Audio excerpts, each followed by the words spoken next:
നിതിൻ്റെ മരണം, അതിൻ്റെ ആഘാതം ഇന്നലെ നമ്മളൊക്കെ വലിയ രീതിയിൽ അത് ചർച്ച ചെയ്തതാണ്.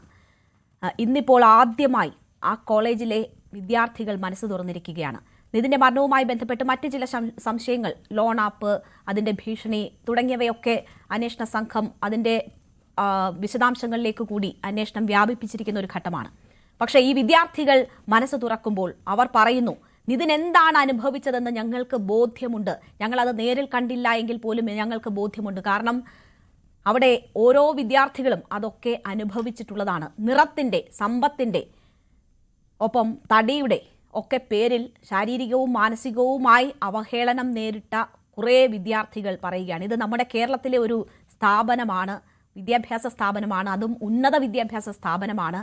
എന്താണ് ആ അധ്യാപകൻ്റെ, ഡോക്ടർ റാം എന്ന അധ്യാപകൻ്റെ പ്രശ്നം? എന്താണ് ഇതിനെ വിളിക്കാൻ പറ്റുക? എന്താ പറയുക, നമ്മൾ പറയില്ല, ഒരു നഗരത്തിൽ അനീതി ഉണ്ടായാൽ അവിടെ ഒരു കലാപം ഉണ്ടാകണം, അല്ലെങ്കിൽ വൈകുന്നേരത്തിനകം അവിടെ കത്തിച്ചാമ്പലാകണമെന്ന്. യഥാർത്ഥത്തിൽ ഈ സംഭവം നടന്നതിന് ശേഷം ഇന്നാണ് ഈ സംഘടനകൾക്കൊക്കെ ഒരു ഉണർവുണ്ടായത്. ഇന്നാണ് ആ കോളേജിലേക്ക് മാർച്ചും മറ്റും സംഭവിച്ചത്. നോക്കൂ, ഈ അധ്യാപകൻ എന്താണ് എന്നുള്ളതിന് ഇനി പൊതുസമൂഹത്തിന് യാതൊരു പ്രത്യേക തെളിവിൻ്റെയും ആവശ്യമുണ്ട് എന്ന് എനിക്ക് തോന്നുന്നില്ല.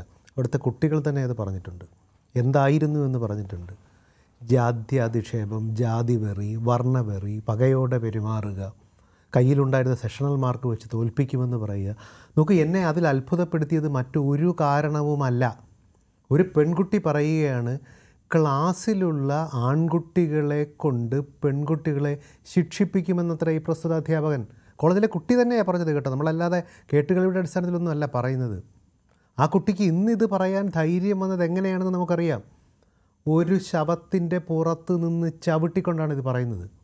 ഇത്രയും നാൾ നമ്മളെന്തിനാ, നിങ്ങൾ ആലോചിച്ച് നോക്കുന്നേ, ഈ കോളേജിൽ എത്ര മാതാപിതാക്കളുണ്ടായിരുന്നു. നിങ്ങളുടെയൊക്കെ പെൺകുട്ടികളെ ആ കോളേജിൽ പഠിക്കാൻ വിട്ടപ്പോൾ ആ കോളേജിൽ ആ കുട്ടിയുടെ ക്ലാസ്സിലുണ്ടായിരുന്ന ഒരു ആൺകുട്ടി നിങ്ങളുടെ മകളുടെ പുറത്ത് കൈ വെച്ചിട്ടുണ്ടെന്നാണ് പറയുന്നത്.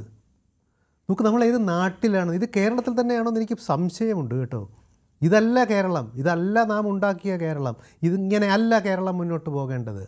ഇതെന്തുകൊണ്ട് ഇത് സംഭവിച്ചു എന്ന് പറഞ്ഞാൽ, ഇതിൽ പല കയ്യിലുള്ള അധികാരം ഉപയോഗിച്ചുകൊണ്ട് ഇത്തരത്തിൽ പ്രവർത്തിക്കുന്ന ആൾക്കാരുടെ ഒരു മനോനിലയുണ്ട്. ആ മനോനിലയെക്കുറിച്ച് നമ്മൾ അറിയാവുന്നുണ്ട്. ഒരു സൈക്കോപ്പത്തിക് പേഴ്സണാലിറ്റികളാണിവർ.